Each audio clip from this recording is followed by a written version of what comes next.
Morning guys, it's just me this morning. I wanted to talk to you a little bit about receptive language. So expressive is when the child is saying something to you. Receptive is when they're hearing and responding to what you've said to them. And it's I can kind of get it all hopefully done nicely in a little short video if I just talk to myself instead of having the kids with me. And they're getting a little bit unpredictable in terms of what they're going to show me. They might show me up, so we'll see. So again, receptive language is when you ask somebody to show you something or identify something. And you know, for a young or an early learner, that could be show me your nose, where's your head, shoulders, knees and toes. Those are all identification. But we think about that task, it actually doesn't change that much. So if you think about the leaving cert or like an exam, could be show me the cell wall. Okay, so you're indicating by some behavior, whether that's touching, circling, coloring, shading in, that you have heard the instruction, you're able to scan the environment and identify that information that you can recall as well. So go get your bag. Okay, I remember the bag. I can go walk around and I recall that information. I've scanned my environment and I've actually retrieved it, which was an indication to you that I understood.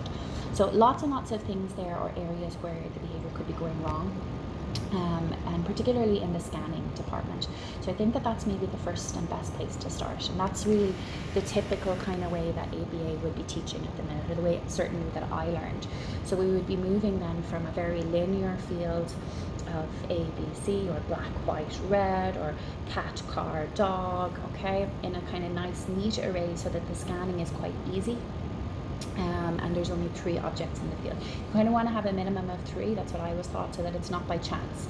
If you only have 2 objects in the field, it's really 50-50 that they're getting it, and you don't know whether that's correct or not. Okay, so then after they've kind of done 3, we're like, okay, they're doing well, let's start introducing some more objects or cards. These are objects or cards, just squares for the purpose of my lovely drawing skills.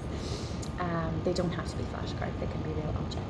But we're moving then onto a table of 5 objects or cards, perhaps in a maybe more linear array like a dice, or just in a messy array, kind of like that. Okay, so again, show me the car, where's your mommy, show me blue.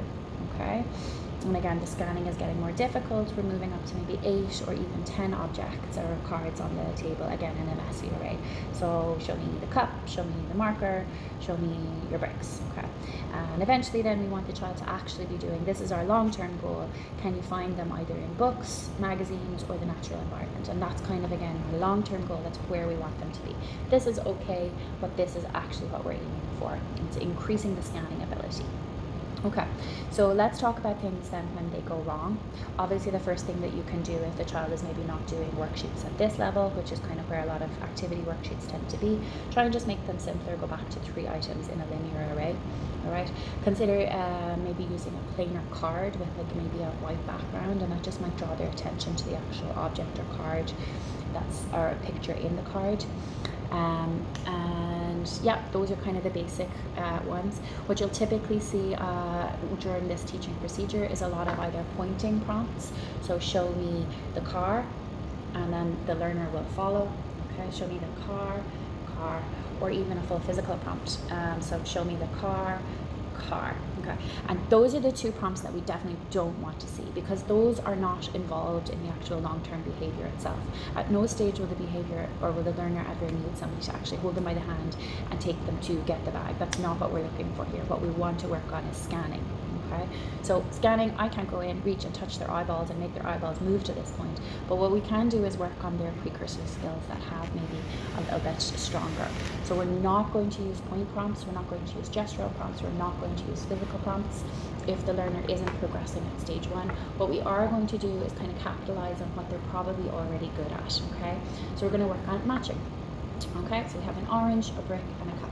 You can also maybe consider, it's not really a prompt, it's more like curriculum development maybe, I don't know the technical term.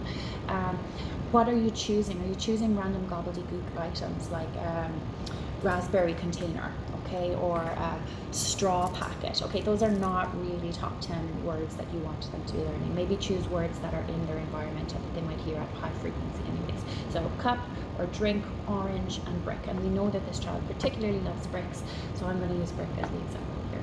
Okay, if you were to give the child another brick and say match, more than likely this student would be able to say match. Okay, and if they can't, that's what you're working on, not receptive. okay? You need matching and scanning done through this, okay? Match, match, match, okay? Now we're going to turn that matching trial into a transfer trial for a receptive task, okay? Instead of giving it to them and making them place it on it, we're going to say match, match, match brick, show me brick, show me brick, show me brick. And I kind of probably did it a little bit too fast in terms of fading the brick actually inside my hand, but you can just do that a little bit more gradually. Match brick, show me brick, show me brick. Where's the brick? Where's the brick? Okay, and kind of having the hand up there, that kind of nearly acts as the prompt to the learner that it's time to scan. Okay, oh, I would usually do a matching trial, but now I'm not actually getting a visual information, but that hand up or maybe that blank card is information to me that I actually just need to have a look down and scan what's there. So again, for those learners who have maybe been struggling with receptive ID for quite some time, but who are strong on matching, the match transfer trial can actually be a really, really good way to do it. And it's the same way as we use an echoic trial to transfer for mans or tacts as well. Full credit. I have been watching some movies on my maternity leave to Dr. Mary Barbera and to Dr. Mark Thunderberg. This kind of popped up on her newsfeed recently, and I just wanted to recreate it for my parents, so that they can kind of maybe, I think it's always better when you hear somebody you know describing the tactic, and as well I wanted to summarize a lot of the other ways that we can teach receptive language as well. But they are amazing podcasts. Dr. Mary Barbera, if you have any thoughts or questions on her follow autism or her turnaround autism podcasts are amazing, and have a look over at those. I'll put a link on to that in the bottom of this comments. Bye guys, good luck with your receptive IDs.